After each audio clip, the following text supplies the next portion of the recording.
Pocari Sweat presents The Sweat You Forget.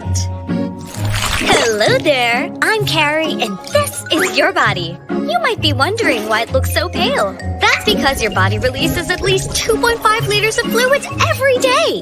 You see, it's the sweat that you forget that's dehydrating you. Like work from home overtime takes effort, causing your body to sweat. In cold temperature, your body burns energy to stay warm. Having caffeinated drinks and alcohol can make you urinate more often. Fever causes sweating as your body is fighting viruses. And when you cry, you release body fluids through tears. But remember, you can always recover with Pocari Sweat. Because of these ions, we make a good match for your body's hydration needs. Ooh, this is our stop. Remember, don't let the sweat you forget keep you from living a healthy and hydrated life. Pocari Sweat! Bahagi na ng buhay nating mga Pilipino ang sports. Mula sa panahon ng unos, sa tamis ng tagumpay, sa kabila ng pagbabago ng buhay, ang Philippine Sports Commission ay patuloy na magigilingkod sa sambayanan at atletang Pilipino.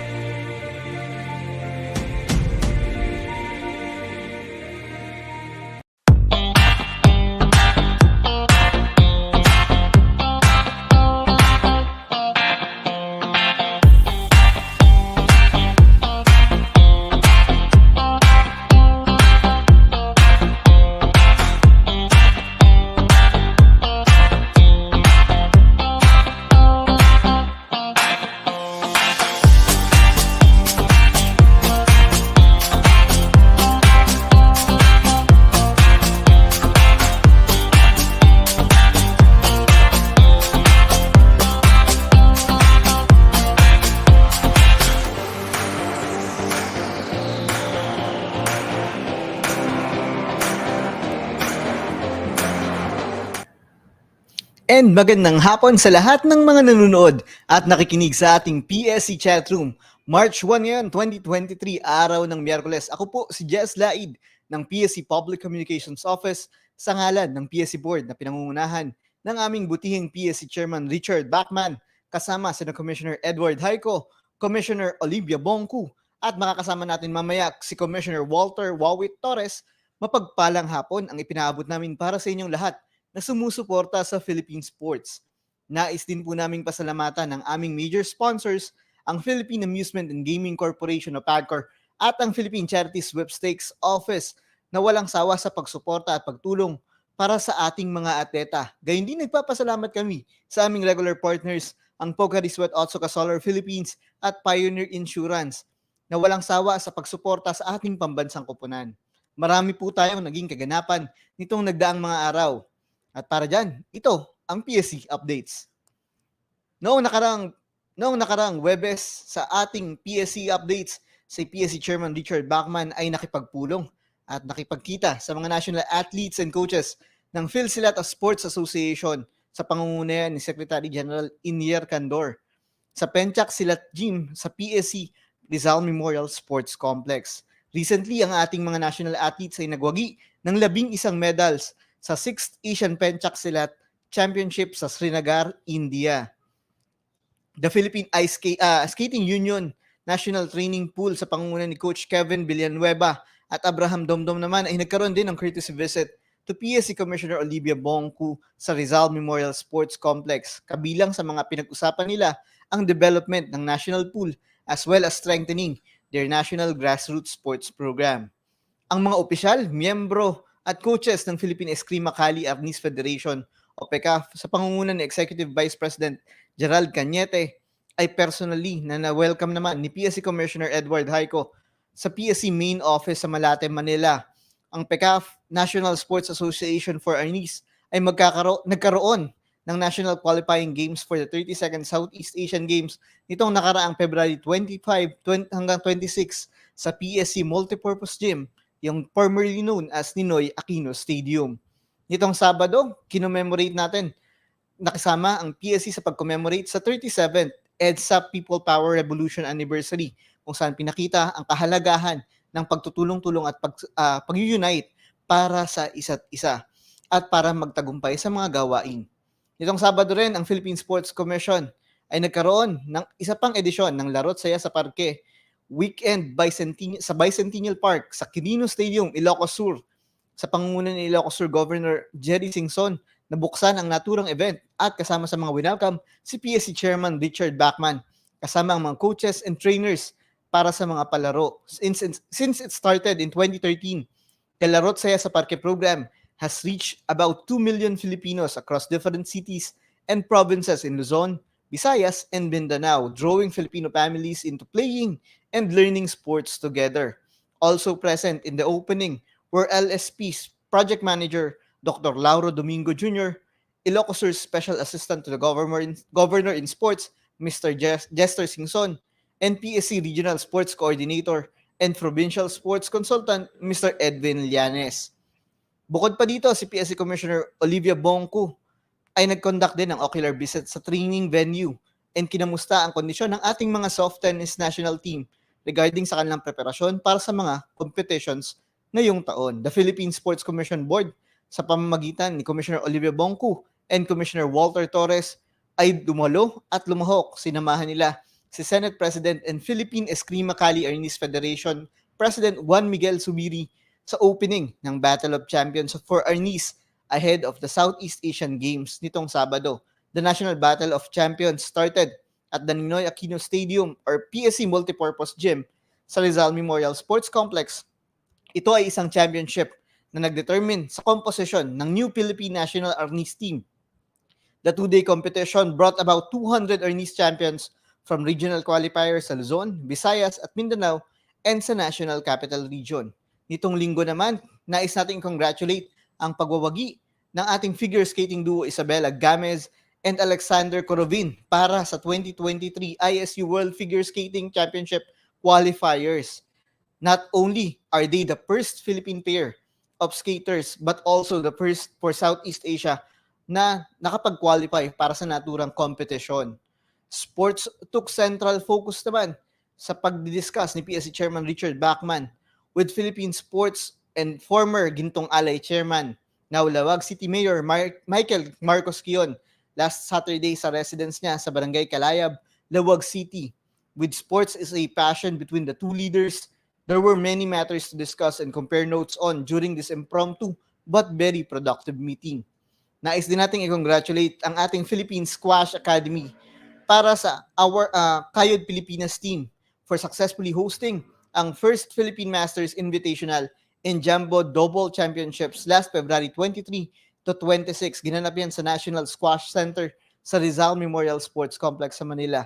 Kabilang sa mga dumalo si PSC Commissioner Olivia Bongku and PSA President Robert Bachman para sa closing ceremonies nitong linggo, February 26. The Philippine Squash team clinched a total of 5 gold, 1 silver, at 2 bronze medal sa 4-day tournament against 12 visiting countries.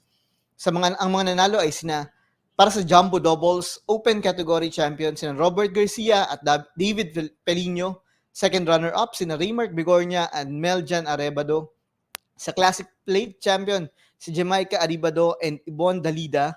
Sa Plate Champion, si Christopher Buraga and Banero Angelo Dalida. Singles Masters Men's Open 35 naman, si Robert Garcia. Second runner-up si Rodan Bangkilay. Sa Singles Master Men's 50, first runner-up si Claudio Paganpan Jr. and Plate Champion si Robert Bachman. Nitong Lunes, ibinahagi din sa atin ni Chairman Robert Bachman ang ilan sa kanyang mga plano, kabilang na ang pag-oorganisa sa Laro't Saya sa Parke with your idols, meet your idols with the vast number of athletes natin na sumisikat at patuloy na nagbibigay ng karangalan sa bansa. Bukod pa dito, nais niyang tiyakin ang pagpatuloy na paghahanap natin ng mga atleta sa lahat ng sulok ng Pilipinas. Let's form a target niya na magkaroon ng group para sa talent identification. Bukod pa dyan, ini-encourage niya ang mga nag-handle ng facilities to go out and to visit the venues para masigurado at matiyak ang kalagayan ng ating mga atleta. Bukod pa dito, nais niyang matiyak ang kalusugan ng ating mga atleta na magko-compete sa maraming kompetisyon ngayong taon. The Philippine Sports Commission Board, kasama yan sa pangunguna ni Chairman Bachman, Commissioner Bongku, Commissioner Walter Torres ang nag-welcome sa 23-man Bangsamoro Sports Commission delegation nitong Lunes. Pinangunahan naman sila ng kanilang PSC Chairman Arsalan Dimauden. Kasama niya yan sila Commissioner of Maguindanao Numan Caludtiag, Commissioner of Tawi-Tawi Abdul Kabir Musa, and Commissioner of Basilan Yusuf Sario sa PSC Conference Room sa Rizal Memorial Sports Complex. Bukod pa dyan, ang ating mga atleta mula sa Philippine Lawn Bowls Association National Team ay nagwagi ng 3 gold at 2 bronze medal and finished second overall sa 14th Asian Lawn Bowls Championship sa Ipoh, Malaysia. Ang mga medalist ay nagkamit ng gold medal sina Rodel Labayo and Elmer Abatayo para sa men's fairs, Ronald Dising, Leoncio Carion, and Homer Mercado para sa men's triples, Marisa Baronda and Rosita Bradborn para sa women's pairs, at bronze medalist naman si Marisa Baronda para sa women's singles, Homer Mercado, Elmer Abatayo, Leoncio Carion Jr. and Ronald Dising para sa men's fours. At bumisita rin sa atin ang ating World 10-ball champion Rubelin Amit sa PSC Women in Sport para bisitahin ang ating PSC Women in Sports Oversight Commissioner Olivia Bongku nitong nakaraang Lunes sa Rizal Memorial Sports Complex. Amit, a Filipina veteran pool artist, will collaborate with Office Block Commissioner Bongku para sa staging ng PSC Women in Sports 9-ball Cup na nakatakdang ganapin this March 25 to 26, 2023 sa second floor ng MSAS building sa Rizal Memorial Sports Complex. The event will be a part of the various sports activities of the agency lined up in celebration of the Women's Month. Nais din nating i-congratulate ang ating Philippine rowing athletes na nagwagi ng 1 gold, 1 silver at 2 bronze sa katatapos lang na 2023 World Rowing Indoor Championships. Si Christine Paraon ay nagwagi ng gold sa 19 to 20 women's 2,000 meter, silver sa 19 to 20 women's 500 meter. Bronze naman ang nakuha ng ating Olympian na si Chris Nevares para sa 21 to 22 men's 2,000 meter. Gayun din si Athens Tolentino na nakakuha ng bronze para sa 21 to 22 lightweight men's 500 meters. Bukod pa dyan, nais din natin i-congratulate nitong Martes ang pagwawagi ng ating very own Olympian Carlos Yulo for winning bronze medal sa men's parallel bars sa 2023 FIG Apparatus World Cup ginanap yan sa Cottbus, Germany. And nagwagi rin ang ating Philippine Jiu-Jitsu team ng 4 na gold at 2 bronze medal and finishing second place best Jiu-Jitsu discipline sa 7th Asian Jiu-Jitsu Championship, dyan naman yan sa Bangkok, Thailand. Kabilang sa mga nagwagi ng medalya para sa Adults Jiu-Jitsu Female 48 kilograms, gold si Meggy Ochoa, Adults Jiu-Jitsu Female 52 kilograms, gold si Kayla Napoles, Adults Jiu-Jitsu Female 57 kilogram, gold din si Annie Ramirez, Adults Jiu-Jitsu Female plus 70 kilograms, gold si Dylan Balmores, Adults Jiu-Jitsu Male 69 kilograms, bronze naman para kay Mark Alexander Lim, and Adult Jiu-Jitsu Female 63 kilograms, bronze din para kay Andrea Luis Lau. Sa ating pagbabalik, makakasama natin si Commissioner Walter Torres, isa sa ating commissioners at minsan na rin naging atleta na kabilang sa 1992 Summer Olympics kung saan siya lumahok sa larong fencing. Magbabalik po tayo. Pocari Sweat presents The Sweat You Forget. Hello there, I'm Carrie. You see, it's the sweat that you forget that's dehydrating you. Like work from home overtime, oversleeping, being in cold temperatures, having caffeinated drinks, or alcohol, fighting a fever, and even crying. But you can always recover with Pocari Sweat. Because of these ions, we can help with your body's rehydration. So remember the sweat you forget and always stay hydrated. Pocari Sweat.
Balik ang PSC Chatroom at kasama po natin ngayon ang isa sa mga haligi ng Philippine Sports Commission, our very own Commissioner and 1992 Summer Olympian, Commissioner Walter Torres. Commissioner, magandang hapon po.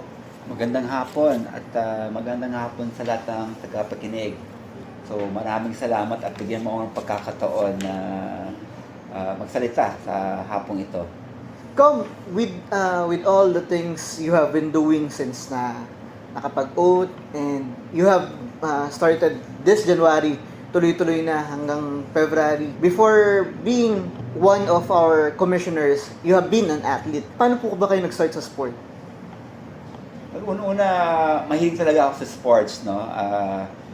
I'm very outgoing, adventurous. So mula ng, I would say, batang-bata, I would go out of the house, I would run, I would bike, I would play with, let's say, soccer or even tennis. And then, yung taste of competitiveness was basically, I would say, in high school when I became a member of the Prada table tennis team, then eventually athletics, no, the track and field team of Ateneo. Then during that time, fencing was introduced to me, no. In fact, it was my sister Eleanor who got into fencing first. Then one day she came home and I asked her, "Oh, saan ka galing?" Then she said, "I came from fencing." So yun pa lang, naging curious ako. Then she showed me the sport. I became interested. Then eventually it became a passion already, no? And it led me to take it competitively. And I'm very happy that it gave me a lot of opportunities. We have heard from everyone about being an athlete, pero hindi pa namin naririnig kung paano ba yung naging flow noon as a 1992 Summer Olympics. Paano yung naging process mo ng pagpasok and ano yung experience? Kamusta yung experience? Well, the process I went through was I was given a wild card, no? But the wild card has to be given by the International Federation to a fencer who has met a certain number of qualifiers or criteria, no? And the criteria set to me at the time were basically my gold medal performance during the 1991 SEA Games. Then right after that, we had a sub-regional games just for fencing, and I won another gold medal. So, kumbaga, I represented Southeast Asia, no? So, yeah, I was considered, and that's what led me or brought me to the 1992 Barcelona Olympics, no? And your second question, how was it? I guess it was I felt yung pressured, no, self-imposed pressure pa nga, no, I would say, no, because I didn't just want to participate, I didn't just want to be there, I wanted to perform, no, and I wanted to be even better than just the Southeast Asia region, no, I wanted to be at least within the Asian level, no, and well, unfortunately, hindi ko nakamit yon, and yeah, I wanted sana a second chance, no? But of course, I had to focus on finishing my schooling because I don't know if you're familiar, maximum residency, no? So I had to forgo continuing and pursuing another chance in the next Olympics, no? So basically, after a couple of years after the 1992, I decided to retire na already competitively in 1995. Yes, you've retired in 1995, pero you also experienced a lot as an athlete. Pwede mo bang maibahagi sa amin kung anong values yung ng pagiging atleta, yung dala-dala mo ngayon bilang isa namang haligi ng Philippine sports? Well, yun nga, una-una yung having the faith, no, in God, because He's the one enabling me to move, no. And he's the one who actually created the opportunities, no. So parang naging instrument lang ako, no. So yung ko tapos aside from yung having that faith, yung humility, parang in despite of all your achievements, accomplishments, no, feeling mo ang galing mo na, no? But as a chair commissioner now, no, parang there's so much things to learn. And especially from the people around me now, ano, because they're more experienced, more knowledgeable. Then I would also say yung respect of during my time when I was an athlete, yung respect of my opponents, my coaches, the officials. Now it's the respect I give to the people around me, no. Then I guess yung passion nga, no, yung passion. As an athlete, you're driven to achieve it, to excel, no.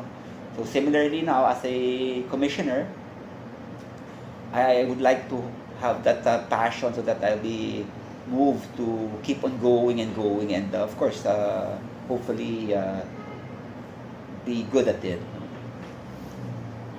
Aside from being an athlete, nakilala ka rin ng mga tao for being part of the Philippine Paralympic Committee as Secretary General.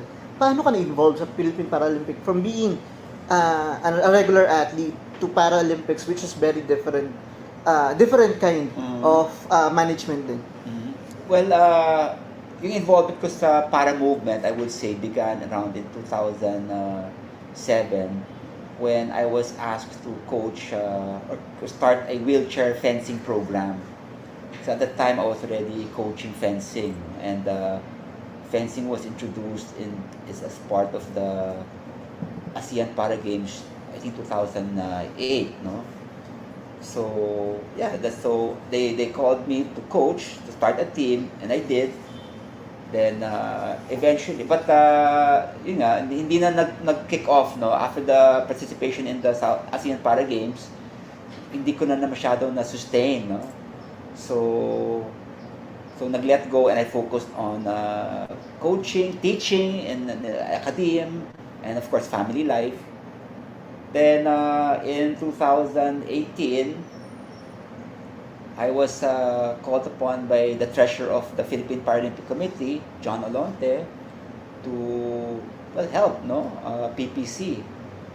And I took on the call, and it was a learning curve again for me, and using yung management experience ko being director of the physical education program of university at Ateneo de Manila. Then yung in dealing with employees, faculty, management of facilities, creating programs. So nagamit ko yun, no? And na-strengthen pa yun when I became the Secretary General of the Philippine Paralympic Committee and PhilSPADA, wherein I dealt with the coaches' requests, needs, and the athletes. So parang it all the experience I had, no, from being an athlete to being director of the P program, then as Secretary General of an NSA, parang it all complemented and helpful in now as me being a commissioner. So sana makatulong pa ako, no, sa mga ating atleta na sa sports program of the Philippines. You have many things you have done through the years, from being an athlete, part of an NSA, and other side activities. Ano yung mga kailangan mong i-give up to become one of the leaders ng Philippine Sports Commission? Before becoming commissioner, I wore multiple hats.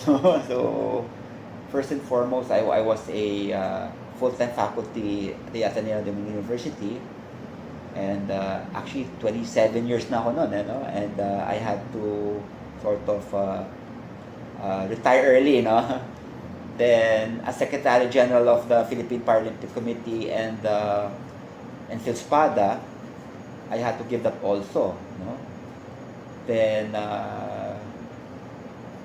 I do have a small business, and so medyo napababayaan ko ng konti. Pero okay rin kasi right now nakita ko talaga yung advantage. I'm able to focus on my responsibilities and duties as a commissioner, and I'm enjoying it, and I hope to perform well. Bilang isang dating atleta and Philippine Paralympic official, ano yung mga proyekto na nais mong simulan ngayong taon bilang commissioner? Well, I've been around for almost 2 months, no? And during that course, basically it's familiarization, adjustment, and nakita ko yung how I can work as a commissioner together with the program of the Philippine Sports Commission. So, well, coming from Philspada, I cannot deny that the para-athletes or the para-program will be part of my agenda in addition to the 13 other sports, no, or NSAs assigned to me. So, right now, basically, well, of course, the athletes' concerns, the NSA's concerns, but yung unang project na sana magawa ko this year will be the training the trainers, no? Specific to the para program, no? So not only creating an awareness but actually elevating, no, the standards in choosing the right athletes for specific para sports, no? So hopefully this year that will be started, no? That is in preparation for the Philippine National Para Games, no? So, you know, tapos nakita ko yung opportunities, no, to integrate the para programs in the flagship programs of the PSC. For example, if you talk about competition, adding more sports in the Parong Pambansa, or maybe creating a division for para sports in the Batang Pinoy. Then, in the Larot Saya Parke, pwede mag-introduce ng mga activities for PWDs. Then, pati sa indigenous games as well as sa women in sports, no? So, yun.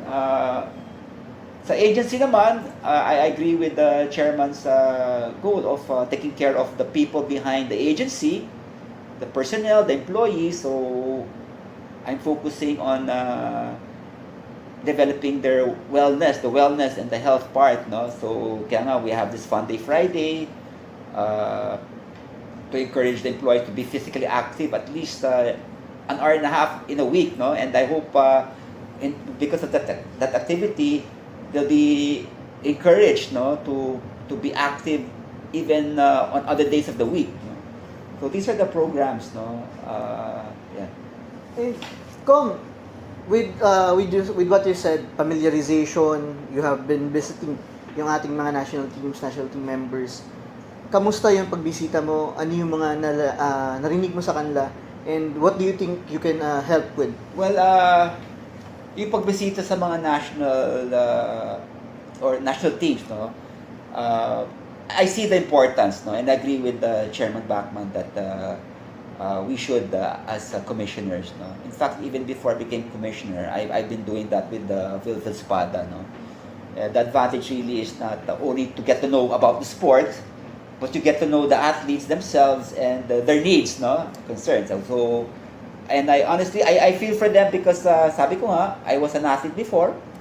So, yung mga, actually, some of the problems were even problems before, no? So, continuing lang yan.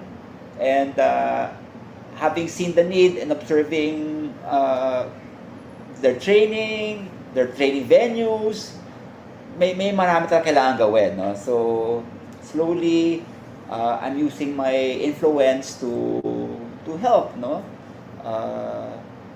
Attend to the needs or address the needs of our athletes and the NSAs. You had several na board meeting for the Philippine Sports Commission Board.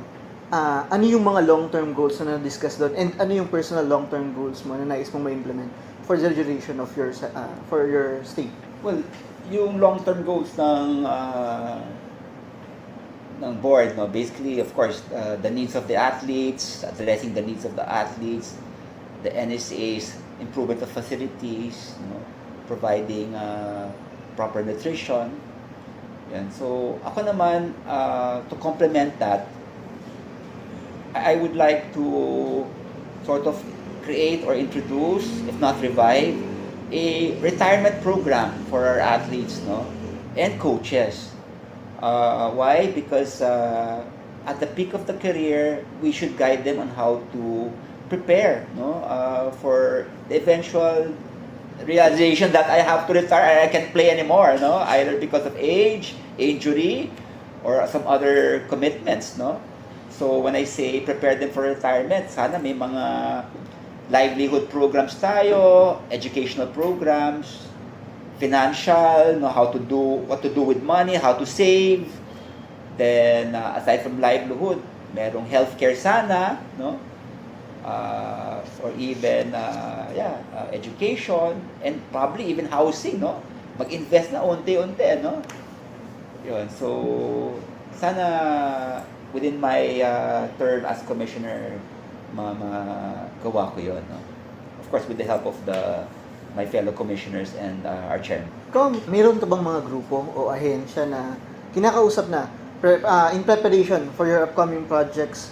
Specifically, nabanggit mo kanina, Philippine National Para Games. Ano yung mga ahensya na kinakausap mo? And you may ask them para sa tulong. Well, for now, it's more of a preparatory, no? Especially for the Philippine National Para Games and the trainers. So kausap ko yung stakeholder dyan. Yung, of course, the Philippine Paralympic Committee, headed by Michael Barredo. Then, eventually, when things get going, we need to coordinate with the LGUs. No? So, I need your cooperation and your participation because, honestly, eventually, you'll benefit from this, no?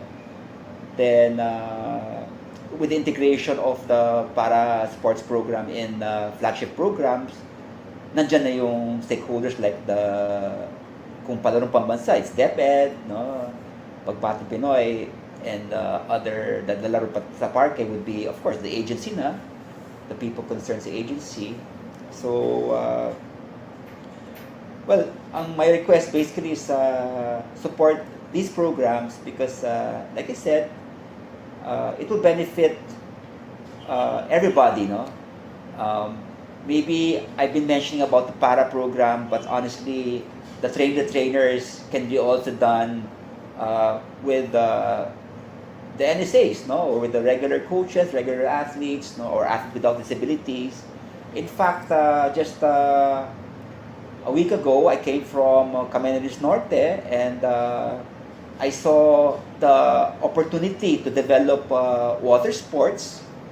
So I already sort of connected, no, the NSA president or secretary general of wakeboarding with, no, the provincial sports director of Camarines Norte. So yun nga, no, so in a way nakakatulong din magkita-kita, no, at magtulungan talaga. We reached the conclusion part of our interview. May iba ka pang announcement para sa ating mga manonood, especially upcoming events na nais mong simulan under your office? Well, ang hiling ko lang is basically but maybe my promise is that I will be helping or addressing the needs, no, of our athletes, no, and when during my first flag ceremony, no, actually that's my first day dito sa agency, January 3, no, nabanggit ko nga yung si Father Frederick Buechner, no, he's a theologian. Sabi niya, parang, what is your calling or vocation, no, and how do you know that, no?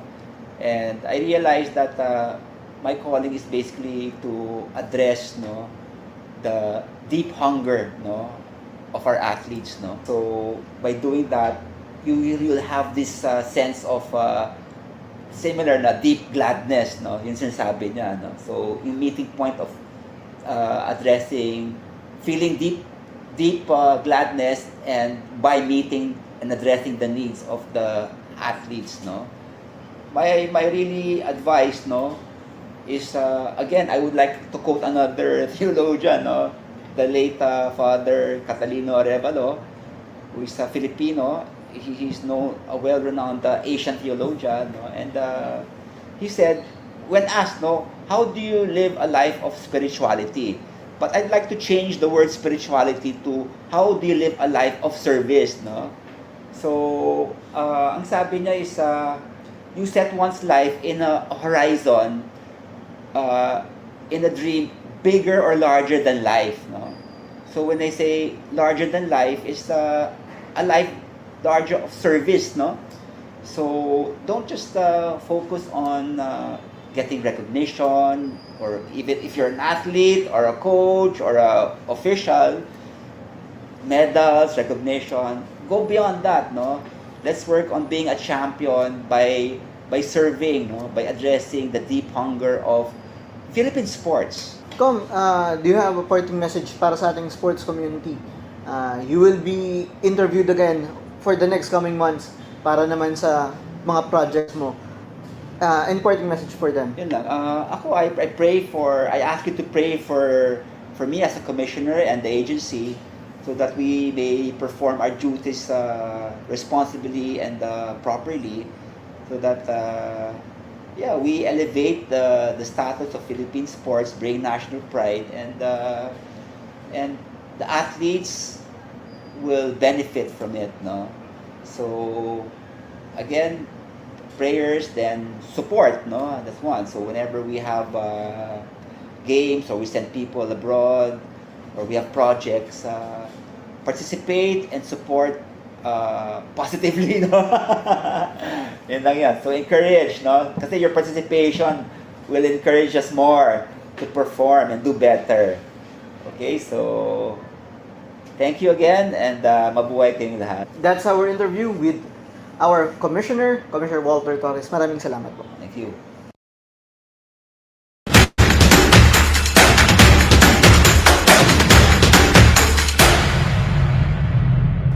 Hello po, ako po si Islay Erica Bumogaw ng Muay Thai National Team. Ako po ay 22 years old and 4 years na po ako sa national team. Napili ko po ang Muay Thai dahil napakagandang sport po nito. Hindi lang po siya nanghahasa ng ating physical abilities, pero nahahasa din po nito yung ating mental abilities, kasi dito po patalinuhan din po, hindi lang po siya bugbugan. And then yung mga values po ng Muay Thai, we have tradition, respect, and many other values pa po na pwedeng matutunan. I compete po in both disciplines ng Muay Thai, sa combat Muay Thai po at saka sa artistic Muay Thai. So far, yung highest po na aking na-achieve ay ang gold sa World Championships po noong 2021. Ngayon po yung pinaka-long term po na aim ko sa Muay Thai ay makapasok po sa World Games, kasi sa ngayon po yung Olympics po sa Muay Thai napaprocess pa lang po, pero malapit na po. And kapag pagkakaroon po ng Olympics, syempre yun din po. Sa inyo pong lahat, maraming salamat po sa inyong continuous na support sa amin. Hindi po sana kayo magsawa, and lagi nyo po sana kaming isama sa inyong mga prayers. And we are doing this not just for ourselves, but for you as well.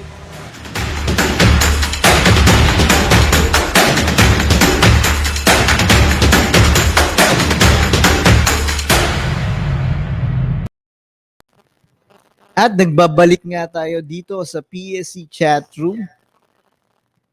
Ito ang naging highlights ng ating pakipaghuntahan kay Commissioner Walter Wawit Torres.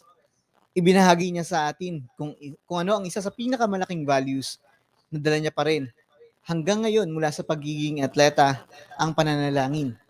Sinabi rin ni Commissioner Wawit ang kahalagahan ng focus pagdating sa anumang ginagawa natin upang magtagumpay. Nabanggit rin ni Commissioner Torres ang respeto para sa mga nakakasama sa sports man ito o sa trabaho.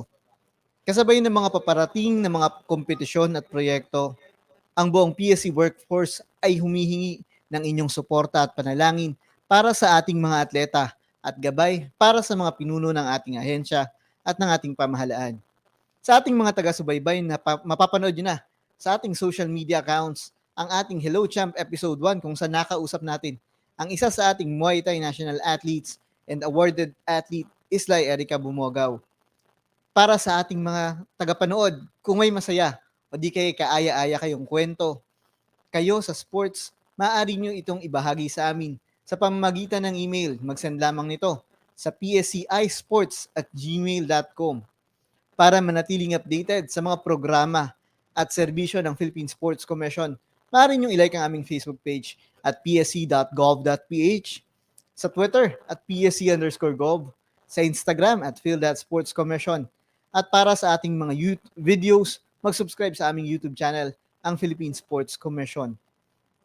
Sa ngalan ng PSC Board na pinangungunahan ng aming butihing PSC Chairman Richard Bachman, kasama sina Commissioner Edward Haico, Commissioner Olivia Bongku, and Commissioner Walter Torres, mapagpalang hapon po ang ipinaabot namin para sa inyong lahat na sumusuporta sa Philippine sports. Stay safe and God bless.